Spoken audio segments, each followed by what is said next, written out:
بسم اللہ الرحمن الرحیم۔ میرے عزیز بھائی بہنوں اور بیٹیوں، آج میں آپ کے سامنے قرآن و حدیث کے حوالے سے غرباء، فقراء، مساکین اور یتامہ کے بارے میں عرض کروں گا کہ ایک مسلمان ہونے کی حیثیت سے ہماری کیا ذمہ داری ہے، ہمیں ان کے ساتھ کیا سلوک کرنا چاہیے، وہ آپ توجہ سے سن لیجئے۔ اللہ مجھے بھی اور آپ کو بھی عمل کرنے کی توفیق عطا فرمائے۔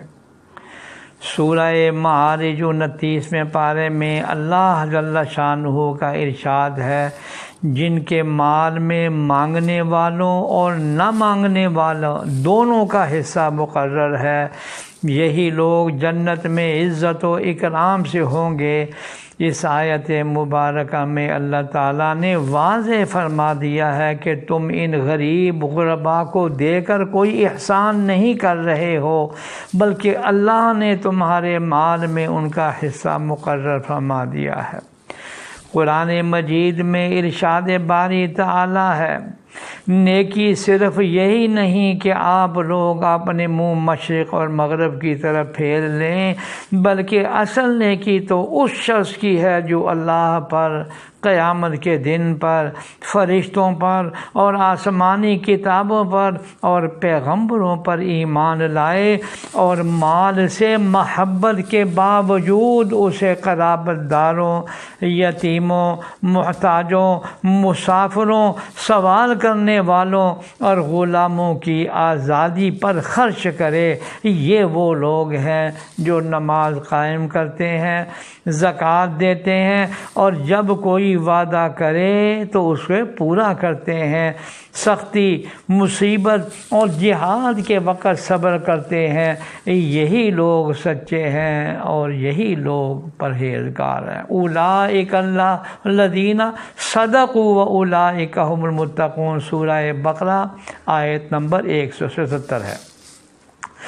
محسن انسانیت نبی اکرم خاتم النبیین محمد صلی اللہ علیہ وسلم نے نہ صرف حاجت مندوں کی حاجت روائی کرنے کا حکم دیا، بلکہ عملی طور پر آپ صلی اللہ علیہ وسلم خود بھی ہمیشہ غریبوں، یتیموں، مسکینوں اور ضرورت مندوں کی مدد کرتے رہے ہیں۔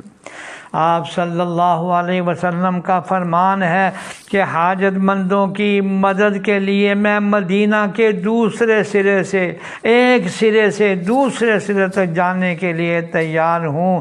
حدیث نبوی صلی اللہ علیہ وسلم ہے کہ ایک مسلمان دوسرے مسلمان کا بھائی ہے، وہ نہ اس پر ظلم کرتا ہے، نہ اسے بے یار و مددگار چھوڑتا ہے، اور جو شخص اپنے کسی مسلمان بھائی کی حاجت روائی کرتا ہے، اللہ تعالیٰ اس کی حاجت روائی فرماتے ہیں، اور جو شخص کسی مسلمان کی پردہ پوشی کرتا ہے، اللہ تعالیٰ قیامت کے دن ان کی ستر پوشی فرمائیں گے۔